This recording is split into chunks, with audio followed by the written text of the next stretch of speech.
প্রতিদিন যখন ভোর হয়, এক অজানা প্রতীক্ষা যেন আমাদেরকে ঘিরে রাখে। প্রতিটি অস্থিরতা, অন্যায় এবং অন্ধকার যেন বলে ওঠে, কে আসবে আলো নিয়ে, কে ফিরিয়ে দেবে শান্তির সুবাতাস এই ক্লান্ত পৃথিবীতে। ইসলামের ইতিহাসের আলোকে আমরা জানি, দুনিয়ার এক অস্থির সময়ে আল্লাহ তাআলা পাঠিয়ে দিবেন একজন মহাপুরুষ, যিনি হবেন ইমাম মাহদী আলাইহিসসালাম।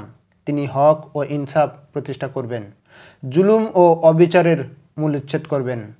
যুগে যুগে মুসলমানদের হৃদয়ে তাই এক অটুট আশার নাম ইমাম মাহদী আলাইহিসসালাম। কিন্তু প্রশ্ন একটাই, আর কতদিন, আর কত অপেক্ষা, কখন শেষ হবে সেই অপেক্ষার অন্তিম প্রহর? প্রিয় দর্শক, আজকের বিশ্ব পরিস্থিতি যেন হাদিসের ভাষ্যকে একের পর এক বাস্তবে রূপ নিচ্ছে। আমাদের প্রিয় নবী হযরত মুহাম্মদ সাল্লাল্লাহু আলাইহি ওয়াসাল্লাম যেসব আলামত ইমাম মাহদী আলাইহিসসালামের আগমনের পূর্বে ঘটবে বলে উল্লেখ করেছেন, তার অনেকগুলোই আমরা এখন চোখের সামনে ঘটতে দেখছি। বর্তমান পৃথিবীতে যুদ্ধ, রক্তপাত ও বিশৃঙ্খলা ইমাম মাহদী আলাইহিসসালামের আগমনের সময়কে সংক্ষিপ্ত করছে। বিশ্বজুড়ে চলছে অশান্তি। মধ্যপ্রাচ্য, আফ্রিকা, এশিয়া প্রতিটি অঞ্চলে যেন বারুদের গন্ধ। চারিদিকে বাজছে যুদ্ধের দামামা।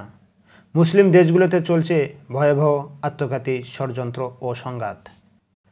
অন্যায়, দুর্নীতি ও ধনীর প্রভাব যেন ইমাম মাহদী আলাইহিসসালামকেই হাত ছানি দিয়ে রাখছে। হাদিসে আছে, শেষ যুগে ধনীরা আরও ধনী হবে, সত্যর চেয়ে মিথ্যার দাম বেশি হবে। দিনের প্রতি মানুষের উদাসীনতা বাড়ছে। ধর্মের চর্চা যেন এক আনুষ্ঠানিকতা মাত্র।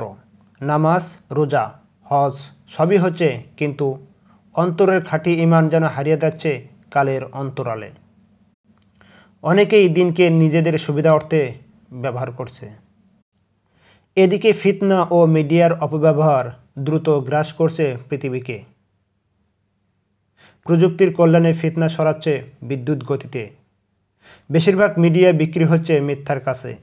তারা সত্যকে মিথ্যা এবং মিথ্যাকে সত্য বানাতে দুবার ভাবছে না। ন্যায়ের আওয়াজ হারিয়ে যাচ্ছে অসত্যর চিৎকারে। প্রিয় দর্শক, তবে কি ইমাম মাহদী আলাইহিসসালামের আগমন সন্নিকটে? আমরা ভবিষ্যৎ নির্দিষ্ট করে বলতে পারি না। কিয়ামতের গোপন বিষয় একমাত্র আল্লাহ সুবহানাহু ওয়া তাআলার কাছেই। তবে হাদিসের আলোকে বলা যায়, যুগের পরম্পরা, দুনিয়ার অবস্থা এবং মুসলিম উম্মার দুর্দশা সব কিছুই যেন ইমাম মাহদী আলাইহিসসালামের আগমনের মঞ্চকে প্রস্তুত করে দিচ্ছে।